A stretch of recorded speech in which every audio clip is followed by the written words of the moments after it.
ఈ నెల 21వ తేదీన గోదావరికని బృందావన్ గార్డెన్ లో జరిగే ఐఎన్టీయూసీ మహాసభలను విజయవంతం చేయాలని యూనియన్ ప్రధాన కార్యదర్శి జెనిక్ ప్రసాద్ పేర్కొన్నారు. గురువారం 8వ కాలనీలోని ప్రెస్ భవన్లో ఏర్పాటు చేసిన మీడియా సమావేశంలో పాల్గొని మాట్లాడారు. ఈ సమావేశానికి ఐటీ శాఖ మంత్రి శ్రీధర్ బాబుతో పాటు 7 ఎమ్మెల్యేలు ఈ సభలో పాల్గొనున్నట్లు తెలిపారు. అలాగే గత గుర్తింపు సంఘం అనేక హక్కులను కాలరాసిందని వాటన్నింటినీ సమీక్షించి ప్రణాళికబద్ధంగా అమలుగా జరిగేలా తాము కృషి చేయడం జరుగుతుందని తెలిపారు. సింగరేణి కార్మికులకు వైద్యం కోసం సూపర్ స్పెషాలిటీ ఆసుపత్రి విధి నిర్వహణలో మృతి చెందిన కార్మిక కుటుంబానికి ₹1 కోటి నష్టపరిహారం అందేలా కృషి చేయడం జరుగుతుందని తెలిపారు.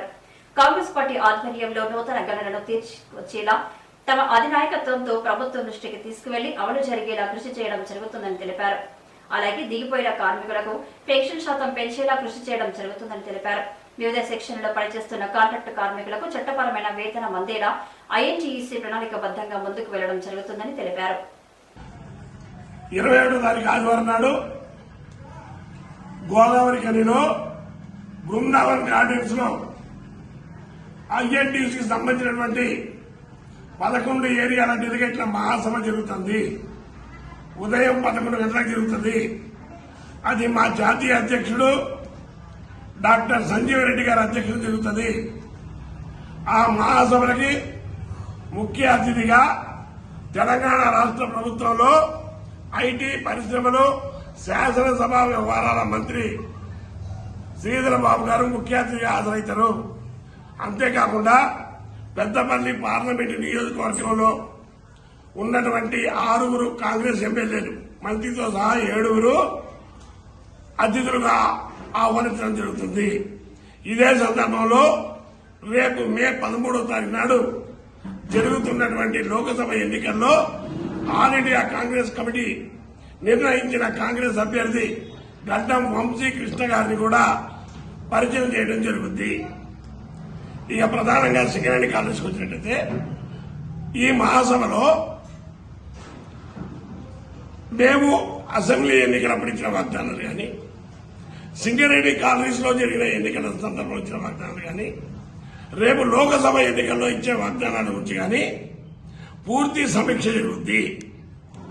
ప్రధానంగా గత 10 సంవత్సరాల లోపల సింగరేణి కాలనీలో జరిగిన విశేషాలు ఏంటి, భవిష్యత్తులో ఈ కంపెనీ మనుగడ కోసం, కంపెనీలో కొత్త బొగ్గుల కోసం, కంపెనీలో కొత్త రిక్రూట్మెంట్ కోసం, ఇక్కడ వెల్ఫేర్ మీదల కోసం, విద్యా వైద్య రంగంలో తీసుకోవాల్సిన చర్యల గురించి నిర్ణయాలు తీసుకుంటాం. మేము వాగ్దానాలు చేసిన వాటిలో 35 సంవత్సరాలు డిపెండెంట్ ఎంప్లాయీ ఉంటే దాన్ని 40 సంవత్సరాలు ఏజ్ పెంచుతున్నాం. మేము వచ్చిన 15 రోజుల లోపల దాన్ని ఇంప్లిమెంట్ చేయించాం. ₹22 కోట్ల శాంక్షన్ చేపించి RG1 RG2 శ్రీరాంపూర్కి ర్యాపిడ్ గ్రావిటీ ద్వారా గోదావరి స్వచ్ఛమైన వాటర్ ఇవ్వడం కోసం ఎన్నికల ముందే మేము శంకుస్థాపన చేయడం జరిగింది. మేము గతంలో సూపర్ స్పెషాలిటీ హాస్పిటల్ తీసుకొస్తామని చెప్పినాం. కేసీఆర్ గారు 10 ఏళ్ళు చెప్పి తీరకపోయిండు. మేము సూపర్ స్పెషాలిటీ హాస్పిటల్ శాంక్షన్ చేసినాం.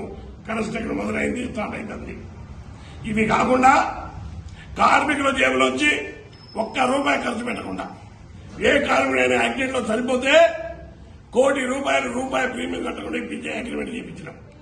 అంతేకాదు 427 మంది డిపెండెంట్ ఎంప్లాయ్మెంట్లకి సంవత్సరాల తప్పుడు ఉద్యోగాలు ఇవ్వకపోతే మా ప్రభుత్వం వచ్చిన తర్వాత మా ఐఎన్టీయూసీ ముఖ్యమంత్రితో మాట్లాడి ఇమీడియట్ గా ఆర్డర్లు ఇప్పించినాం.